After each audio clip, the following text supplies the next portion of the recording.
ഒളിവിൽ കഴിയുന്ന നടൻ സിദ്ദീഖിനായി പോലീസ് തെരച്ചിൽ ഊർജിതമാക്കി. ഇതിനിടെ സിദ്ദീഖിൻ്റെ മൊബൈൽ ഫോൺ ഓണായെങ്കിലും അന്വേഷണത്തിൽ പുരോഗതിയില്ല. സിദ്ദീഖിൻ്റെ 2 വീടുകളും ഇന്ന് പൂട്ടിയ നിലയിലാണ്. അതോടൊപ്പം തന്നെ സിദ്ദീഖിനായി സുപ്രീം കോടതിയിൽ ജാമ്യത്തിനായി ഹർജിയും സമർപ്പിച്ചിട്ടുണ്ട്. കൂടുതൽ വിവരങ്ങൾ അർച്ചന നൽകും. അർച്ചന, ഇത് സംബന്ധിച്ചുള്ള കൂടുതൽ വിശദാംശങ്ങൾ എന്തൊക്കെയാണ്?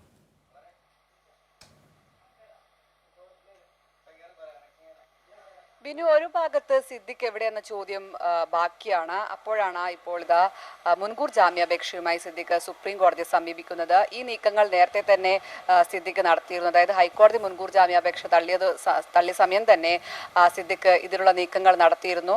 എന്നാൽ അന്വേഷണ സംഘം കൃത്യമായി ഇതുമായി ബന്ധപ്പെട്ട് നീങ്ങിയിരുന്നു. അതായത് സിദ്ദിഖ് ഇത്തരത്തിൽ സുപ്രീം കോടതിയെ സമീപിക്കുന്നതിന് മുന്നേ തന്നെ സിദ്ദിഖിനെ അറസ്റ്റ് ചെയ്യാനുള്ള നീക്കങ്ങളാണ് അന്വേഷണ സംഘത്തിന്റെ ഭാഗത്തു നിന്നും ഉണ്ടായത്. അതിനുള്ള എല്ലാ നീക്കങ്ങളും ഊർജിതമാക്കിയ അന്വേഷണം എല്ലാം നടത്തിയിരുന്നു.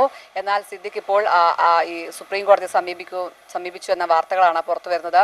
എന്തായാലും ഇതുമായി ബന്ധപ്പെട്ട് ഇന്നടക്കം വലിയ രീതിയിലുള്ള തിരച്ചിലാണ് അന്വേഷണ സംഘം നടത്തിയത്.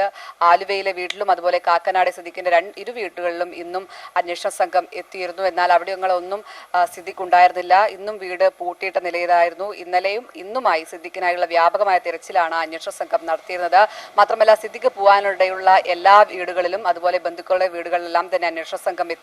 അവിടങ്ങളെല്ലാം തന്നെ പരിശോധിച്ചെങ്കിലും സിദ്ദിഖിനെ കണ്ടെത്താനായില്ല. മാത്രമല്ല, ഇന്നലെ എല്ലാം തന്നെ ഫോൺ സ്വിച്ച് ഓഫ് ആയ നിലയിലായിരുന്നു. എന്നാൽ ഇന്ന് അല്പസമയം ഒന്ന് ഫോൺ സ്വിച്ച് ഓൺ ആയിരുന്നു.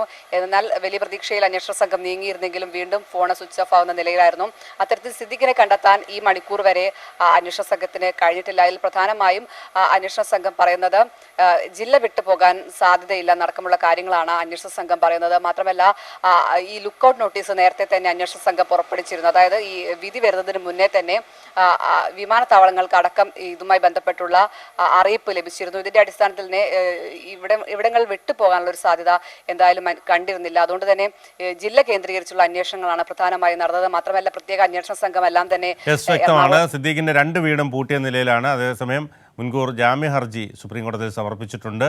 തെരച്ചിൽ ഊർജിതമാക്കിയിട്ടുണ്ട്. അർച്ചനയാണ് വിശദാംശങ്ങൾ നൽകിയത്.